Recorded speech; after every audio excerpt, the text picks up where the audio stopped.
Quinquilharia é um quadro do Vozes da Igualdade. Eu sou Débora Diniz e converso com vocês todos os sábados. O Quinquilharia de hoje é parte da série Como Sobreviver a um Comitê de Ética em Pesquisa. E o tema de hoje são as pesquisas que usam matérias de jornal, mídias sociais, notícias de blog, se elas deveriam ser submetidas e avaliadas por Comitê de Ética em Pesquisa antes que a pesquisadora iniciasse a análise dos dados.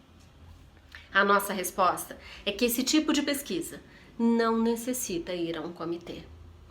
É a decisão de cada pesquisadora se vai ou não submeter o seu projeto a um comitê de ética em pesquisa, mas que não seria um dever de responsabilidade da pesquisadora que faça análise em matérias de jornal submeter o seu projeto para revisão ética. Mesmo dizendo isso, eu queria contar uma história de uma das pesquisas que nós realizamos. Nós analisamos mais de 6.000 matérias sobre homofobia, de notícias, em diferentes veículos de informação no país.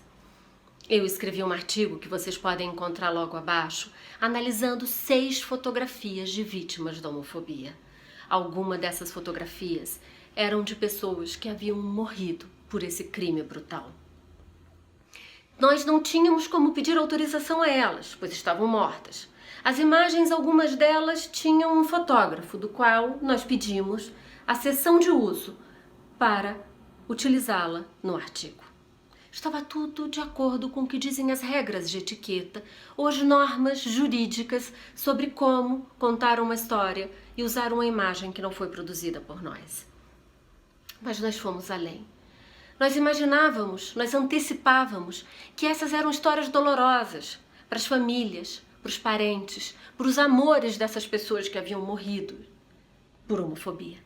Então nós saímos à procura das pessoas às quais estavam vinculadas as vítimas, seja porque foram citadas nas matérias ou porque eram as referências mais diretas das vítimas, como mães, irmãs, companheiros, e informamos que iríamos escrever um artigo acadêmico sobre a história daquelas 6 pessoas. Para ser bem honesta, nós não pedimos autorização. Nós fizemos um compartilhamento de uma decisão que poderia ser solitária e distante da pesquisadora, daquelas pessoas sobre as quais nós escrevemos.